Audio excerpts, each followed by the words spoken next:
welcome to my first tutorial video. This is going to be a general, very brief introduction to the game Wakfu. As some argue that it's a complicated game for new players,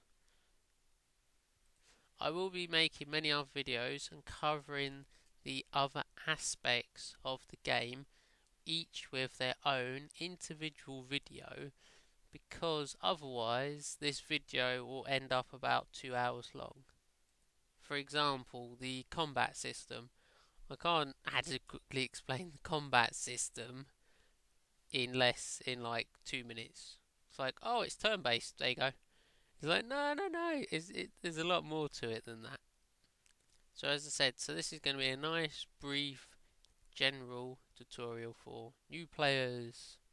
I have sectioned the video off with that YouTube annotation thing. I think it's called captions or something like that. So the video is broken down into sections. So if you wanted to shortcut, skip or rewatch any of the sections, please feel free to do so. Okay, currently there is 6 different servers for Wakfu. Basically, depending on your geographical location, you'll be IP locked when you create an account. So if you wanted to play on a different server, you would probably have to ask support, and I'll leave a link in the description of a full guide on how to switch servers. To be honest, the way I'd pick a server is by the language spoken. So if you speak some French, you might want to join the French one. You speak some English, you might want to join Nox or Remington. Each of the servers has their own official language which is spoken on that server. The servers do have varying server populations, but I think when you're getting started, I won't worry too much about that. To be honest, I think you'll quickly learn if it's a server that you want to continue playing on or not really. There are currently 15 classes on the game, and I would argue that at high level that every single class is very good. People argue night and day what's the best class, what's the best build. Other people cry that their class is underpowered or overpowered or too weak or too strong. Some of it justifiable, some of it not justifiable. Okay, but overall, all the classes are pretty strong, especially at maximum level, okay? So just pick the ones you find fun or looks cool. Okay, the political system. Okay, there are 4 nations on the game, and there are 4 governors. Governors are elected by the people by voting. You need 100 citizen points to vote, which is pretty easy to obtain. At present, governors cannot really do anything too positive. They can mostly only negatively influence you. For example, they can declare war and change the laws of the nations. In general, as long as you're not at war, the governor technically doesn't really impact the gameplay. Most people expect the governor and the government to fix all the various workshops throughout the game of Wakfu, and to keep and maintain the ecosystems so that your nation keeps its bonus. Some also feel it's important to gain the controllable neutral islands so that your nation gains additional combat bonuses. When you have 10 citizen points, I think it's called a citizen. Once you become a citizen, you will gain the access to the nation bonuses. When you gain 100 citizen points, you will be able to vote. When you gain 1000 citizen points, you'll be able to run for governor yourself.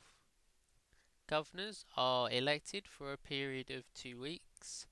If during that time they get a majority of negative votes, they will be kicked out of government. If they get a majority of positive votes, they will get a statue built at the headquarters of the nation. The government contains various positions and they all have their own unique functions. The governor and vice governor can do all the jobs underneath them. For example, they can activate challenges like the challenger. They can transfer money like the treasurer. They can change the weather like the weather engineer. However, they are pretty limited, to be honest. For example, in the winter the weather is very low. You cannot just magically change it to plus 30 degrees. Also, the vast amount of camas that the government has can't fully be utilised to benefit the nation as a whole. For example, most of the challenges that you can buy are no better than the challenges that you get for free. Thus, it seems a bit pointless to spend any camas on challenges. There are 4 different nations, as mentioned in the political system, so voting in the nations is reasonably important if you care about who your governor is, that they can actually be trusted to behave themselves and to spend the camas within the government wisely. Each nation has its own map, area and unique monsters and dungeons. Each nation has its own specific additional damage bonus. So Amacna is earth, Bonta is air, Brakmar is fire, Sophokia is water. Personally, I don't bother too much with these bonuses. Each nation has its own distinctive layout and feel. I'd personally enjoy Bonta's the most, just because it's simple and boring. It's nice and flat and plain. However, other nations, like for example Brakmar, looks amazing. They've got lava and volcanoes. Like, you just can't compete with that, really. Regardless of the nation that you choose to join, you can freely, barring that you're not at war, travel to all the other nations anyway. So for example, if you join Brakmar because of the superior fire bonus, however that you like to level in Bonta, then that's just up to you, really. I can't really talk too much about each nation because each nation is linked to guilds and servers. So each nation and server is going to be very, very unique. Also, I don't want to say anything like bad or good about each individual nation as to why you would join. You can always switch nations, which costs, I believe it's 10,000 camas. So to be honest, I'd just pick any old nation and go and explore for yourself. And then, worst comes to worst, that you switch or you find the nation that you enjoy. Because like with anything, is you need to sort of find what you like. Certain areas on the game will have an ecosystem. To find that out, you can either click on the pictures at the top left or press W for Wakfu. As you can see, you have a few boxes and some bars. These numbers signify what the clan master wants. So if you get within these bars, they will be happy. And if they are in the same nation as yourself, you will gain nation bonuses, but also you'll gain an area bonus. These are the 2 main reasons for balancing ecosystems. The money in Wakfu is called camas. There's various ways of acquiring camas. The main one would just be killing monsters. What I would suggest as a new player is to do some mining and make some camas, and then buy all your equipments until such time that you're strong enough to just kill everything or farm the equipment that you actually want. The number one place to buy and sell is at the marketplaces. Typically, Bonta seems to usually have the best market over the majority of the servers. Using the market is very simple. You can just run up to the market and then click it.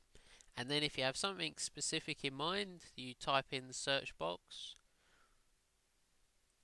Or you could go by camus, by level. It also has subcategories if you was looking for, I don't know, a one-handed weapon, for example. You might not, and then you say, oh, I'm looking to spend 300 camus, and then you just look and search. Selling at a market will be after tax, or tax get taken away when you put an item up for sale. You can put items up for sale for 24 hours, 48 hours, or 72 hours. The longer you put the item up for, the more tax that you're going to pay. So if you're very cheap, like myself, you could always put it up for 24 hours and then keep coming back. And then that way, it saves you some camus. Wakfu is a tactical turn-based game, so the combat is done in turn-based format. You'll find that you'll have AP, which is the ones with the blue star, MP, the one with like the little green little man, and Wakfu points, they're like a turquoisey colour. AP and MP will be replenished every turn. Wakfu points will not. AP is the limit of the number of spells you can cast per turn, and MP is the amount that your character can move per turn. Certain spells use AP only, or MP only, or combination of AP, MP and Wakfu. Logically, you will want to finish the turns as fast as you possibly can and take as few seconds as possible on your turn. This will obviously take some time until you learn how to do it, and you'll probably want to plan your turns out in advance of your turn. The main benefit of doing your turns faster is the fight will be faster. Therefore, for the same amount of time, you will be able to do more fights and thus be more productive. How to gain a profession. Okay, professions are very simple to gain. I would start by going to your home nation. Let's use Bonta, for example. And then if you look or you think of jobs that you might like to do, so let's take close combat weaponsmith, and then I would press the little M key for map, go to your map, and then have a look. I'd zoom out, and then mouse over the different clan masters, and then find the one that teaches you the profession that you want. There are two types of professions. There are gathering professions and crafting professions. The professions will be in the order that you learnt them. Okay, all the types of crafting professions, apart from chef, baker, handyman, the ones that can craft items and equipment or weapons all have an ultimate craft, and these are some of the best weapons that you could possibly craft. Leveling professions does take, especially crafting professions, does take a bit of time. All the professions are equally good, and you can earn money off them. Maybe not so much with the gathering professions as opposed to the crafting professions. But saying that, lots of the crafting professions use a combination of the gathering professions. For example, it might use some dyes from herbalist and some planks from lumberjack. So once you've found the job that you wanted, all you need to do is run up to the clan master and ask that you'd like to learn the profession. He will then give you a book I would suggest not to read it and then take their test. And you can take the test as many times as you like, and it should be pretty obvious. Or you can just learn by clicking all the different answers. For example, for farmer, he'll ask you where can you plant, and you'll say, oh, I can only plant in fertile fields, and things like that. As the books themselves do not give you the answers for the test. Once you've completed the test, you'll be given the profession, which you can find by going to professions or pressing J. Professions are also a good way of earning camus. Okay, I will mention this. Wakfu and Stasis, they have a little bar. Stasis is if you destroy stuff like killing monsters, destroying trees. Wakfu is planting seeds, and that's about it for Wakfu. They do not really enhance or substitute gameplay in any way, so I wouldn't really worry about them because they're not a major mechanic at the moment. They do give you access to Wakfu and Stasis Island or Stasis Source, which is a great place for mining lead, which can be used to earn quite a bit of camus. What can you do as a free-to-play person? Okay, unfortunately, Astrub is currently being redesigned, but you cannot do much as a free-to-play member.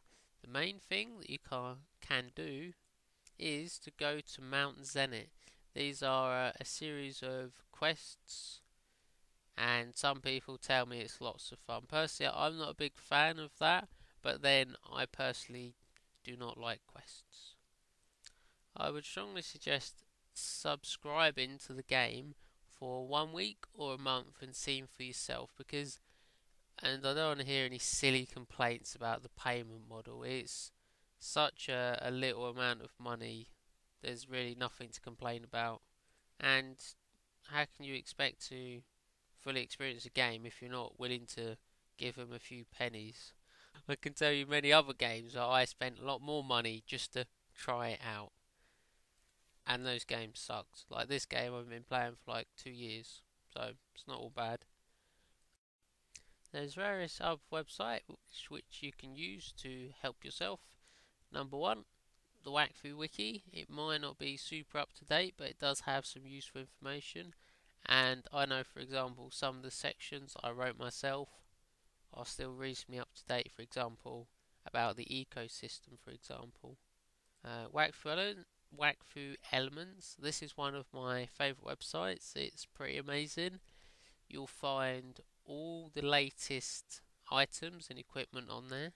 However, it will also include items that you physically can't get in the game but exist within the game files. So you might find a weapon with the most amazing stats, and then you ask someone and they'll laugh and say that it doesn't exist, and they're not lying to you. It also has a set builder, which is pretty amazing.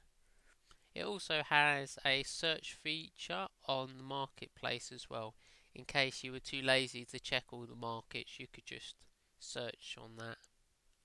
Wakfu World is a French website which you'll probably want to use Google Chrome, so it auto-translates it from French into English. It has some really good info, like about creatures that you can capture, and it has a little bit on dungeon bosses and some of the drops. Also, you'll find on wakfu.com, the encyclopedia is pretty good. It's not quite perfect and it's missing the odd picture here and there, but overall I still like it. Mainly I use this one to find out the drop rate percentage on the specific items.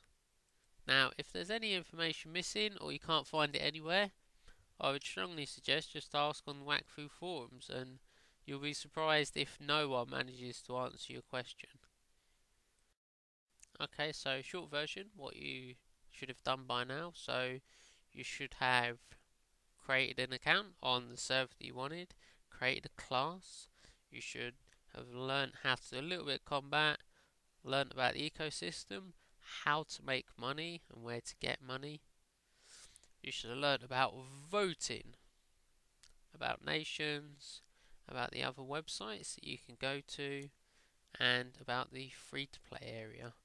Okay, so the free-to-play area is, I would say, like 1% of the game. The paid play area is all the rest. Currently, I would argue that the game has a decent amount of content. It has lots and lots of different dungeons. It has a high level area of player versus monster called Frigost, which I haven't even managed to do half of that yet. And I find Frigost is pretty fun, to be honest. You'd have also learned about professions, where to obtain a profession, and what the professions are and roughly do. As I said, this is one of the first videos of many teaching you about the game of Wakfu. I hope you enjoyed the video. You should subscribe, sub, tell all your friends, like the video, post it on your Facebook, post it on your Twitter. You should hack your friend's Facebook account and post it on their Facebook as well. You should join the Remington server, and you should add me to your friends list and tell me lots of nice stuff like how you enjoy listening to me all the time. And if you're feeling critical, you can tell me what you'd like to see more videos of, what I have been doing wrong in all my videos, because I must have been doing something, and anything else. So leave a comment,